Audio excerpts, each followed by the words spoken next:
Now we're going to be working with images, and we're going to be discovering some really interesting things that we can do utilizing CSS with images. This is a way that you're really going to be able to control and create web pages that really stand out from the rest of the websites that are out there.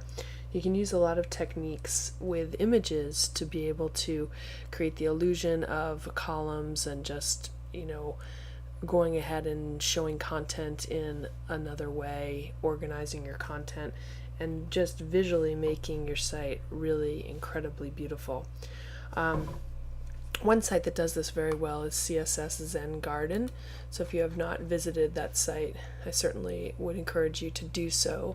It has all kinds of information about CSS design, and basically they have a ton of different versions of their homepage. This is the homepage as you see it when you first come to the page, but basically anyone can upload their own version of the Css Zen Garden web page, and it's going to use all the same content, but it will look visually different. So for instance, if I select a design over here in the right hand column, you can see that here this page looks completely different. This has all the same content, all the same markup, but visually I am looking at a completely different page. And this site is really a great resource to be able to look and see how people are utilizing CSS. There's all kinds of really interesting takes on the CSS Zen Garden website, different ways to present the content and different ways to really enhance. So I would definitely encourage you to check this out and go ahead and play around and experiment with it. But it's really fascinating to look at something like this and know that this is the same exact web page. The only thing that's changed is the CSS file and obviously the images that are being used. If you do go ahead and look at the code, you'll notice that basically there are no images on the page at all. It's all done with background images. So we're going to be working with background images, and hopefully this will kind of enlighten you on how you can create something like this. I'm going to go ahead and I'm starting with a super basic page. All I have is an H2 tag and a couple paragraph tags, and this is just so we can kind of see what's going on here. We're going to go ahead and we're going to start to work with the background image. Basically, when you're working with CSS and images, these are the properties that you'll most commonly use with images. Borders, you'll want to create some sort of frame on an image, and we'll be doing some of that as we go through our images. Padding, you're going to want to add space between the border and the image. That kind of creates almost like a mat that's used in traditional picture framing. So if you want to be able to surround your image but have a little bit of spacing, you can go ahead and use the padding, and you can combine that with background color to create some really interesting effects. You can use floats, and floating is going to allow you to move the image to the right or the left edge of the page. So that's obviously very helpful because you can have flow text around the image in different ways. And then margins. And margins are ways that you can create spacing between your image and the other content that's located on the page. A lot of times you're not going to be styling the image tag itself. That really usually is almost too broad of a tag to be styling. You're going to want to, because what it's going to do is it's going to format all of the images on your page to be a certain way. So many times you'll actually go ahead and you'll create classes so you can control images that are in certain parts, and we'll be looking at that as we go through this section of our course as well. We're going to start though with background images. Background images in CSS is really a property that will allow you to make visually stunning websites. Learning how to use this effectively is going to really allow you to create things that are, really compelling, and they're going to stand out from the normal, just regular 3-column layout where nothing is breaking the space. And you'll be able to eventually do things that are done on the CSS Zen Garden site. So let's go ahead and let's talk about how this works. And as I said, we're going to keep this example really, really simple. So here's my web page. I have a CSS style that just is going ahead and changing the body to Verdana and the font size as well. So that's the only thing I basically have changed here. and we're going to go ahead and we're going to add some additional styles so that we can see what happens. The first thing that I'm going to do is I'm going to go ahead and I'm going to add a background image. So I'm going to go ahead and type background dash image so that I can add a background image to my web page. What just happened to my image? Okay, so background dash image. And then what I want to do is I want to go ahead and specify where my image is actually located. So to do that, I go ahead and I'm going to call URL. And basically the keyword URL allows me to specify the path for where my graphic is actually located. So my graphic, and you always put the path to the graphic in parentheses, my graphic is just in a folder called images, and the name of my graphic is called repeat.gif.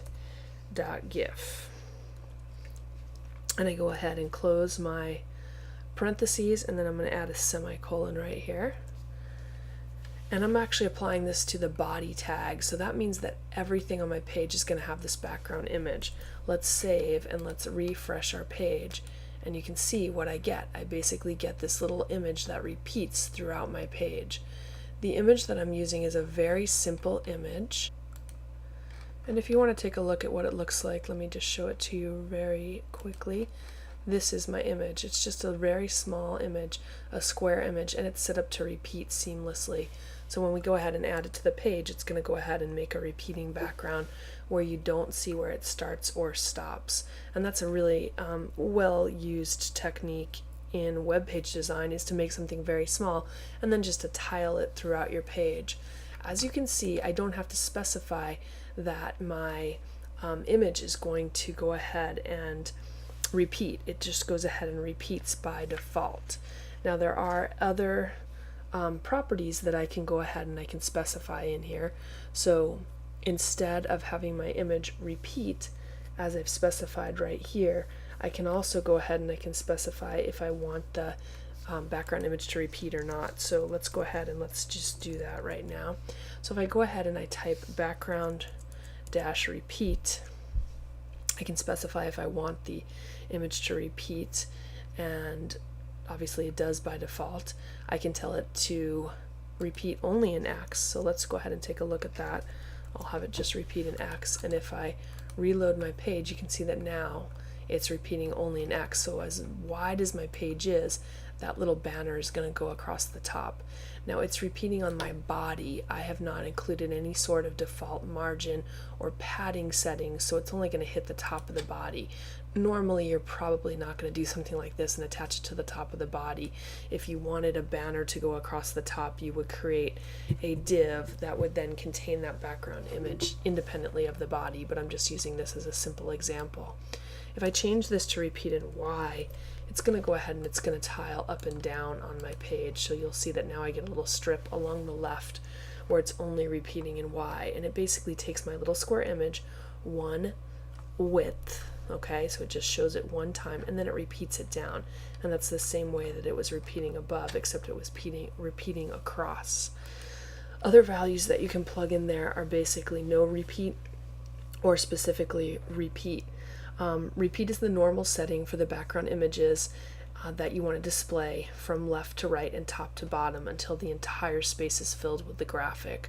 So if you only wanted a portion of your page to fill with the graphic, you could go ahead and you could isolate that background image to be in a specific div and then just have the image spill out into that div.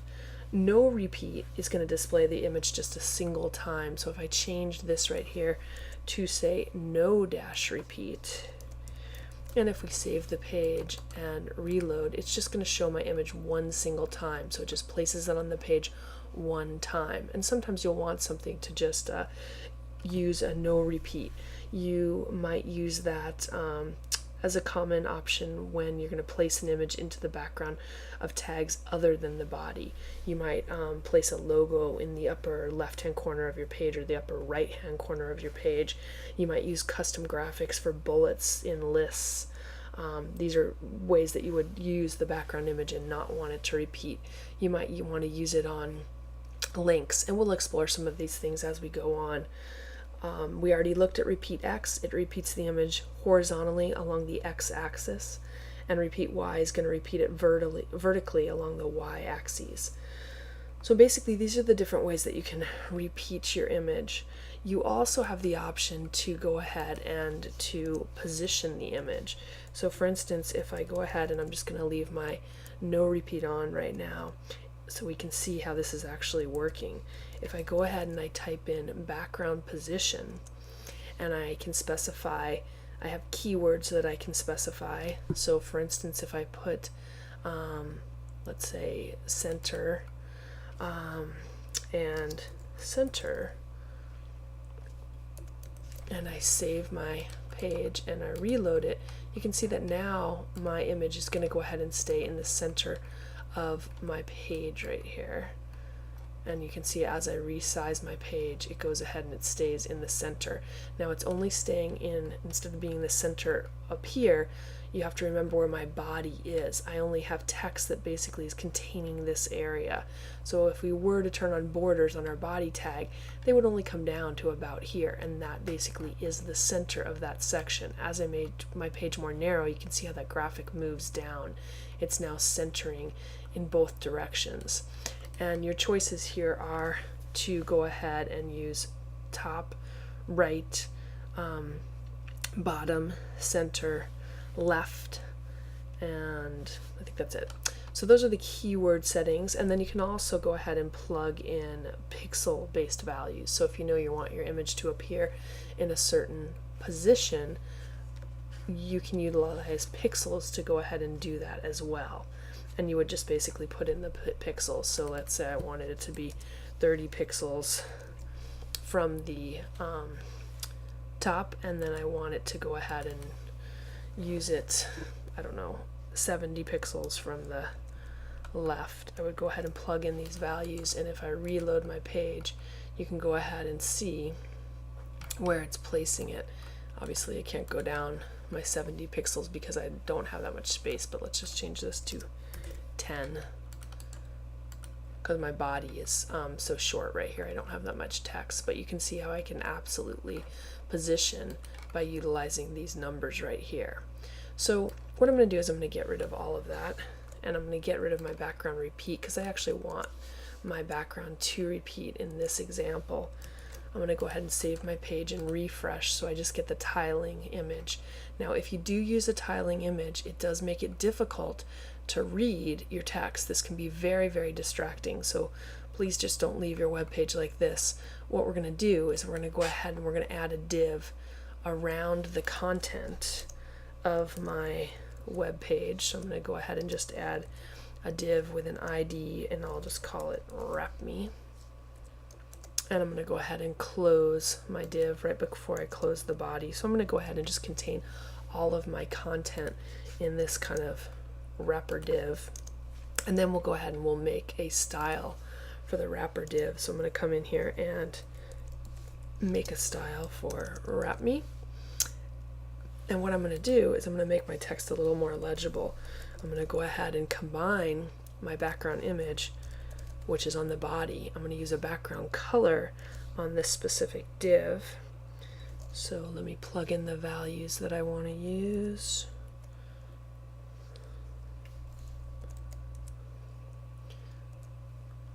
And we'll go ahead and we'll add a border, and I want my border to go all the way around. My border is going to be 2 pixels. It's going to be solid, and it's going to have a blue color. I'm actually picking up colors from the actual background image. So if we save and we refresh, you can see that this is what we have now. So this obviously makes my text much easier to read. And as I resize my page, that background color is just going to fill that div that I made. Let's go ahead and let's make this a little bit more interesting by locking down some of these attributes. I'm going to go ahead and add a padding, and I'll just use a padding of 10 pixels all the way around. I'm going to define a width value for this specific div. And now if I save and I refresh, you can see that as my page grows, my Wrap Me div stays a specific size. It also makes it a little bit easier for me to read the text since it isn't slammed into the edge of the div anymore. One other final thing that I want to show you is a way utilizing CSS that you can center your content. A lot of times when you have something like this with a background image, you're going to want your content to stay centered on the page. It's kind of a strange way that you actually create centering. It's not super intuitive. So let's go ahead and let's address that. You're actually going to use margin right and margin left to do this. And I'm going to go ahead and set both of those values to auto. So when you set margin right and margin left to auto, it basically auto aligns that div on your web page, and it's going to go ahead and essentially create center alignment. So no matter how big or small my web page is, you can see that this wrap me div now floats and just stays in the center of the web page. This is a really handy technique. I use it all the time when I'm building web pages. So I hope that you find this to be useful too. But anyways, hopefully you know a little bit more about utilizing background images, and I would definitely encourage you to use this to enhance your web pages.